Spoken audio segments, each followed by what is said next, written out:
Goa Organics వారి skin care, hair care, wellness products కోసం AP, తెలంగాణలో డిస్ట్రిబ్యూటర్లు కావాలను వివరాలకు స్క్రీన్ పైన ఉన్న నెంబర్కి కాల్ చేయండి. ముద్రగడ సవాల్పై సోషల్ మీడియాలో అయితే ఒక చర్చ అయితే కాకరేపుతుందని మనం చెప్పుకోవచ్చు. పవన్ గెలిస్తే పేరు మార్చుకుంటానని ముద్రగడ ముందే చెప్పడం జరిగింది. తన పేరును పద్మనాభరెడ్డిగా కూడా మారుస్తానని ఆయన వెల్లడించారు. పోలింగ్ కి ముందే ముద్రగడ కొత్త నామకరణానికి రెడీ అవ్వాలని కూడా ట్రోలింగ్స్ చేస్తున్నారు ఫ్యాన్స్. ఇటు సోషల్ మీడియాలో అయితే ఆహ్వాన పత్రిక వైరల్ అవుతున్న పరిస్థితి కనిపిస్తుంది. జూన్ 4న నూతన నామకరణ మహోత్సవం అంటూ కూడా కౌంటర్ ఇస్తున్నారు జన సైనికులు. ఇక ఇదే అంశానికి సంబంధించి దీని మీద అనాలిసిస్ చేయడానికి జర్నలిస్ట్ తిరుమల నాతో పాటు రెడీగా ఉన్నారు. తిరుమలతో మాట్లాడదాం. తిరుమల, అంటే నూతన నామకరణ మహోత్సవానికి అయితే కూడా ఆహ్వాన పత్రిక ఒకటి సోషల్ మీడియాలో చర్చ జరుగుతుంది. ఈ ఈ ఆహ్వాన పత్రికను మనం ఏ విధంగా చూడాలంటారు? యాక్చువల్‌గా ఇదైతే ఖచ్చితంగా సోషల్ మీడియాలో పవన్ కళ్యాణ్ ఫ్యాన్స్ కావచ్చు, లేకపోతే కూటమి తరఫున ఉన్న కార్యకర్తలు కావచ్చు, కూటమికి మద్దతుదారులు కావచ్చు, వాళ్ళు చేస్తున్న ట్రోలింగ్ అది చాలా స్పష్టంగా అర్థమవుతుంది. అందులో బోలెడన్ని తప్పులు కూడా కనిపిస్తున్నాయి. నూతన నామకరణ మహోత్సవం అని చెప్పి నాకు నా ఒత్తు లేదు, కొమ్ము లేదు అంటే నేను వ్యతిరేకిస్తున్నాను కాదు కానీ, కాపు సోదర సోదరి వాళ్ళందరికీ ప్రత్యేక ఆహ్వానం అని చెప్తూ ముద్రగడ బొమ్మ పెట్టేశారు. మంగళవారం జూన్ 4వ తేదీ 2024 సాయంత్రం 6 గంటల నుండి కిర్లంపూడిలో నామకరణ మహోత్సవం, తూర్పుగోదావరి జిల్లా అని చెప్పేసి. ఎందుకంటే ముద్రగడ ఎన్నికలకు ముందు ఆయన విసిరిన సవాల్ ఆ స్థాయిలో ఉంది. పవన్ కళ్యాణ్ చాలా సీరియస్గా తీసుకున్నారు. పిఠాపురంలో పవన్ కళ్యాణ్ గెలుపుని ఎవరు ఆపలేరని చెప్పేసి కూటమి బలంగా నమ్ముతోంది. ఇటు కాపు సామాజిక వర్గం నుంచి కూడా పవన్ కళ్యాణ్ గెలుపు కోసం చాలా మంది పనిచేసినట్టుగా తెలుస్తుంది. ముద్రగడ ఆంధ్రప్రదేశ్లో కీలకమైన నాయకుడు, కాపు సామాజిక వర్గంలో అత్యంత ముఖ్యమైన నాయకుడు, మొదటి నుంచి కాపు సామాజిక వర్గాన్ని లీడ్ చేస్తూ వచ్చిన నాయకుడు. అటువంటి ముద్రగడ ఎన్నికల ముందు వరకు ఏ పార్టీకి మద్దతు ఇస్తాడు అనే చర్చ భయంకరంగా జరిగింది. ఆ చర్చలో భాగంగా ఒక దశలో పవన్ కళ్యాణ్ తను ముద్రగడ జనసేనలో చేరబోతున్నాడు అంటే గత ఎన్నికల్లో ముద్రగడ మద్దతు వద్దు ఎలా ఆలోచించినా వైసీపీకి ఉంది. గత ఎన్నికల్లో వైసీపీకి మద్దతు ఇచ్చారు ముద్రగడ. కాపు సామాజిక వర్గం ఓటు వైసీపీకి పడింది అనే చర్చ ఉంది. ఈ నేపథ్యంలోనే ఉభయ గోదావరి జిల్లాలో వైసీపీకి మంచి సీట్లు వచ్చాయి. ఇదంతా కాపు సామాజిక వర్గం వల్ల వచ్చాయి. ఈసారి కాపు సామాజిక వర్గం ఏకపక్ష వన్ సైడ్ ఉండాలి, లేకపోతే కూటమి అంటే టీడీపీ కావచ్చు, జనసేన కావచ్చు, బీజేపీ కావచ్చు, కాపు సామాజిక వర్గం ఓట్లని తమ వైపు ఆకట్టుకోవడానికి అనేక ప్రయత్నాలు చేశాయి. ఈ ప్రయత్నాల్లో భాగంగా ముద్రగడ పద్మనాభంతో కూడా చర్చలు జరిపారు. ముద్రగడ పద్మనాభాన్ని జనసేనలోకి ఆహ్వానించే ప్రయత్నం చేశారు. జనసేన నాయకులు ఒక రోజు వెళ్ళి ముద్రగడ పద్మనాభం ఇంటికి వెళ్ళి ఆయనతో చర్చించారు. గతంలో మిథున్ రెడ్డి ఎవరైతే తూర్పు పశ్చిమ గోదావరి జిల్లాల ఇన్ఛార్జిగా ఉన్నారో వైసీపీ నుంచి, మిథున్ రెడ్డి వెళ్ళి ముద్రగడని వైసీపీలోకి ఆహ్వానించారు. ఆ సమయంలో పిఠాపురం టికెట్ ముద్రగడ కొడుకు ఇస్తారని చెప్పేసి చర్చ జరిగింది. తను ఎన్నికల్లో ఖర్చు చేయలేను, తన ఎన్నికలు కూడా భరించాల్సిన బాధ్యత కూడా వైసీపీ పార్టీ బాధ్యత తీసుకోవాలని చెప్పేసి చెప్పడం జరిగింది. అయితే చివరి క్షణంలో ముద్రగడ మనసు మార్చుకున్నారు, మళ్ళీ జనసేనలో చేర్చారనే చర్చ కూడా జరిగింది. ఇదంతా జరుగుతున్న తరుణంలో లాస్ట్ మినిట్లో ఎలక్షన్ దగ్గరకు వచ్చేసరికి ముద్రగడ అఫీషియల్గా వెళ్ళి వైసీపీలో జాయిన్ అయ్యారు. జనసేనలో చేర్తారనుకున్న ముద్రగడ వైసీపీలో జాయిన్ అయ్యారు. దీంతో ముద్రగడ వర్సెస్ పవన్ కళ్యాణ్ అనే చర్చ మొదలైంది. ఎందుకంటే వైసీపీ పిఠాపురంలో పవన్ కళ్యాణ్ ఓడించి తీరుతామని మొదటి నుంచి వాళ్ళు సవాల్ చేస్తూ వచ్చారు. అక్కడ బలమైన అభ్యర్థి ఎవరైతే వంగా గీత ఉన్నారో, కాంగ్రెస్ నుంచి బలమైన రాజకీయ నాయకురాలమే. ఆమె రాజకీయ ప్రస్థానం చిరంజీవి పెట్టిన ప్రజారాజ్యం పార్టీతో మొదలైనప్పటికీ కాంగ్రెస్లో కీలక నాయకురాలుగా పనిచేశారు, ఎంపీగా పనిచేశారు. ఆ తర్వాత వైసీపీలో చేరి కూడా కాకినాడ ఎంపీగా ఉన్నారు. కాకినాడ ఎంపీ నుంచి ఈసారి పిఠాపురానికి వైసీపీ తరఫున పోటీ చేస్తున్నారు. పిఠాపురానికి వచ్చారు ఆమె. కానీ పిఠాపురంలో పవన్ కళ్యాణ్ వర్సెస్ వంగా గీత అంటే కాపు, ఇద్దరిది కాపు సామాజిక వర్గమే.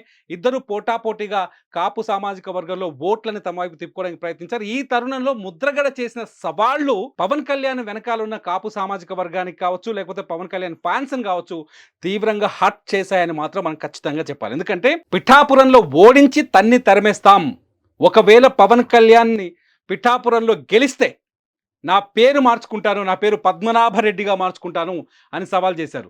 ఆ సవాల్కి సమాధానమే ఇప్పుడు పబ్లిక్లో తిరుగుతున్న, వైరల్ అవుతున్న ఆ ఆహ్వాన పత్రిక. అందుకనే పవన్ కళ్యాణ్ గెలవబోతున్నాడు, భారీ మెజార్టీతో గెలవబోతున్నాడు. అందుకోసమే ముద్రగడ పేరు మార్చుకోక తప్పదు అని చెప్పేసి ఆయన ఫ్యాన్స్ ఇప్పుడు ట్రోల్ చేస్తున్నారు. నిజంగానే రెడీగా ఉండాలంటారా పద్మనాభరెడ్డిగా మనం ఎలా చెప్తాం ఒకటి ఏంటంటే పవన్ కళ్యాణ్‌కి పవర్ ఉందక్కడ. పవన్ కళ్యాణ్ పవర్ కనిపిస్తోంది. పవన్ కళ్యాణ్‌కి అనుకూల వాతావరణం కనిపిస్తోంది. అలానే వంగా గీత ఓడిపోతుందని కూడా మనం చెప్పలేం. ఎందుకంటే వైసీపీ ఇప్పటివరకు ఆంధ్రప్రదేశ్‌ని ఏలిన పార్టీ. ఆంధ్రప్రదేశ్‌లో బలమైన రాజకీయ శక్తిగా ఉన్న పార్టీ. జగన్మోహన్ రెడ్డికి బలమైన ఫ్యాన్స్ ఉన్నారు. వంగా గీత కాకినాడ అదే పార్లమెంట్ నియోజకవర్గంలో పనిచేశారు. వంగా గీత మొదటి నుంచి రాజకీయ నేపథ్యం ఉంది. కింది స్థాయి నుంచి కార్యకర్తల బలం ఉంది. అంత మాత్రాన ఎవరిని తక్కువ అంచనా వేయలేం. కాకపోతే ఏందంటే పవన్ కళ్యాణ్ మీద ఫోకస్ ఎక్కువ ఉంది. Yes. పవన్ కళ్యాణ్‌కి అనుకూలత్వం కనిపిస్తోంది. ఇప్పుడు అనుకున్నాం కదా ముందు బెట్టింగ్‌లో కూడా పవన్ Yes. కళ్యాణ్ ఎక్కడ ఉన్నారంటే ముందు వరుసలో ఉన్నారు. పవన్ కళ్యాణ్ పైన బెట్టింగ్ గెలుస్తారని ఎక్కువగా బెట్టింగ్ కాసేవాళ్ళు ఉన్నారు. ఇదంతా చూస్తుంటే ఖచ్చితంగా ముద్రగడ తల ఉంచాల్సి వస్తది సవాల్‌కి ముద్రగడ అనేది ఇప్పుడు Yes. ఫ్యాన్స్ చేస్తున్న ట్రోలింగ్ ఇదంతా తప్ప Yes. ముద్రగడ పేరు మార్చుకుంటాడు. ఒకవేళ పవన్ కళ్యాణ్ ఓడిపోతే తల ఉంచుకొని పోవాల్సి, లేకపోతే రాకుండా ఇంట్లోకి నుంచి బయటకి రాకపోవచ్చు, లేకపోతే అంటే గట్టిగానే ఓటమిని సవాల్ అంగీకరిస్తాడు. విసిరారు కదా. ఓటమిని అంగీకరిస్తాడు. అంతమించి ఏముంటది? ఉమ్. అంతమించి ఏముండదు. కాకపోతే ఫ్యాన్స్ మాత్రం ఒక పండగ చేసుకుంటున్నారు. 21 Yes, రోజులు అంటే ఉంది. ఇక్కడ ఏదైనా ఇంకొకటి చేస్తారు. కూడా మనం డిస్కస్ చేయాలి.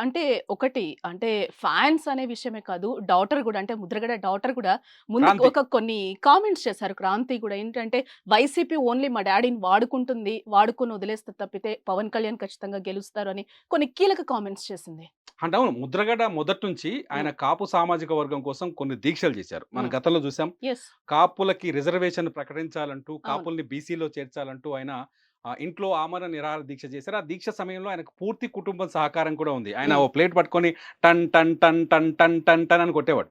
కొడుతూ వెరైటీ దీక్ష చేసేవారు. ఆయన నిరసన తెలియజేసేవారు. అవును. అటువంటి ముద్రగడకి సొంత కూతురే వ్యతిరేకంగా మాట్లాడడం అనేది నిజంగా అది కొంత ముద్రగడకి మైనస్. ఎందుకంటే ఆమె కూడా క్రాంతి ఎప్పుడు మాట్లాడిందంటే, ముద్రగడ పద్మనాభం పవన్ కళ్యాణ్ పైన బహిరంగంగా వైసీపీ కండువా వేసుకొని వచ్చి సవాల్ చేసినాడు. నా పేరు మార్చుకుంటాను Yes, పద్మనాభ exactly. రెడ్డిగా అవును. అని చెప్పినప్పుడు అప్పుడు క్రాంతి బయటకు వచ్చింది.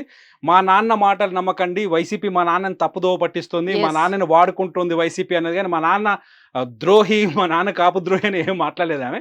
ఆమె ఏం చెప్పి నాన్నని తప్పుదోవ పట్టిస్తున్నారు, మా నాన్నని రెచ్చగొట్టారు, అందుకే మా నాన్న ఆ మాట అనడం, పవన్ కళ్యాణ్ని తీవ్రమైన పదజాలంతో దూషించడం తప్పు. ఆమె ఆవేదన వ్యక్తం చేసే హక్కు ఆమెకుంది. ఆమె ఒక ఓటర్. ముద్రగడ కూతురు అయినంత మాత్రాన ఆమెకి ఇష్టాలు ఉంటాయి, ఆమెకి అభిమానం ఉంటుంది. ఆమె పవన్ కళ్యాణ్ ఫ్యాన్ అయ్యి ఉండొచ్చు, కాదని చెప్పడానికి మనం ఎవరు? కాబట్టి ఆమె ఖచ్చితంగా మా నాన్నని బదనాం చేస్తున్నారని చెప్పింది. ఆమె పవన్ కళ్యాణ్ పట్ల ఆమెకున్న భక్తిని, పవన్ కళ్యాణ్ పట్ల ఆమెకున్న అభిమానాన్ని ఆమె ప్రదర్శించారు. కాబట్టి క్రాంతి చెప్పడం కూడా ముద్రగడ కొంత తండ్రి కూతురు కాబట్టి కొంత చర్చ అయితే జరిగింది. ఓన్లీ ముద్రగడ ఒకటే కాదు, గతంలో ఆఖరికి అంబటి రాంబాబు మీద ఆయన అల్లుడు ఎవరో వచ్చారు, అల్లుడు కూడా మాట్లాడారు, మా మామయ్య కోటేద్దు ద్రోహి అది ఇది అని చెప్పేసి ఆయన మాట్లాడారు. ఇట్లా ఎందుకు వైఎస్ జగన్మోహన్ రెడ్డికి వ్యతిరేకంగా విజయమ్మనే మాట్లాడింది. షర్మిలమ్మకి ఓటేయండి, కడపలో పోటీ చేస్తుంది, Exactly.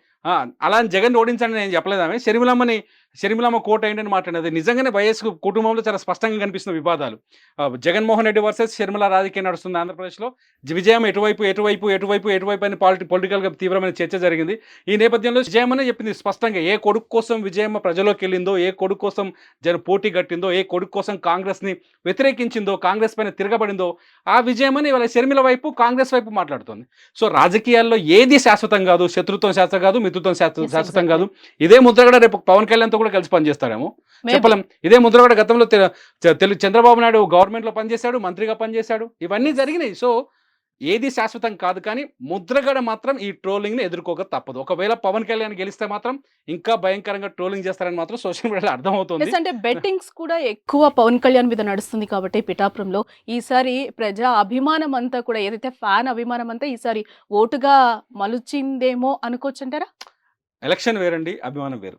ఎలక్షన్ మేనేజ్మెంట్ డిఫరెంట్ గా ఉంటది. చాలా ఎలక్షన్ చూసుకుంటూ ఆ లెక్కను చూస్తే పవన్ కళ్యాణ్కి 2014 ఆయన ఎప్పుడైతే రాష్ట్ర విభజన జరిగినప్పుడు జనసేన పార్టీని ఏర్పాటు చేశారు. హైదరాబాద్లోనే మీటింగ్ పెట్టారు. లక్షల్లో జనం తరలిచ్చారు. హైదరాబాద్ తర్వాత ఆంధ్రప్రదేశ్లో పవన్ కళ్యాణ్ కనిపిస్తే చాలు తొక్కిసలాట జరిగేది. అటువంటి పవన్ కళ్యాణ్కి 2019లో ఎందుకు ఓట్లు పడలేదు? కేవలం 9% మాత్రం ఓట్లు వచ్చాయి. సో ఎలక్షన్ వేరు, అభిమానం. నేను పవన్ కళ్యాణ్ ఫ్యాన్ కావచ్చు, నేను పవన్ కళ్యాణ్ పార్టీకి ఫ్యాన్ కావాల్సిన అవసరం లేదు కదా. సో ఎలక్షన్ మేనేజ్మెంట్ వేరు, పార్టీ మేనేజ్మెంట్ వేరు. పవన్ కళ్యాణ్ మాత్రం చాలా స్పష్టమైన ఫోకస్ కనిపిస్తుంది పిఠాపురంలో, ఆ ఊపు కనిపిస్తుంది. పిఠాపురంలో పరిస్థితులన్నీ మారిపోయాయి. సో హోరీ పోరు అని కూడా చెప్పలేని పరిస్థితే కనిపిస్తుంది. కానీ రిజల్ట్ వచ్చే వరకు దాన్ని డిక్లేర్ చేసే అధికారం లేదు, ఆ పరిస్థితి మనకు లేదు. ఎస్ అది. రైట్ తిరుమల చూద్దాం. ఆహ్వాన పత్రిక ట్రోల్ అవుతుంది ఆయన ఇది నిజంగా. తప్పదు ముద్రగడకి. ఎస్ ఏమో మేబీ చూడాలి. ఎస్ రిజల్ట్స్ వచ్చే వరకు చూడాల్సిందే. State to Suman TV. Suman టీవీలో మీ పర్సనల్ అండ్ బిజినెస్ ప్రమోషన్స్ కోసం కింది నెంబర్కి కాంటాక్ట్ చేయండి.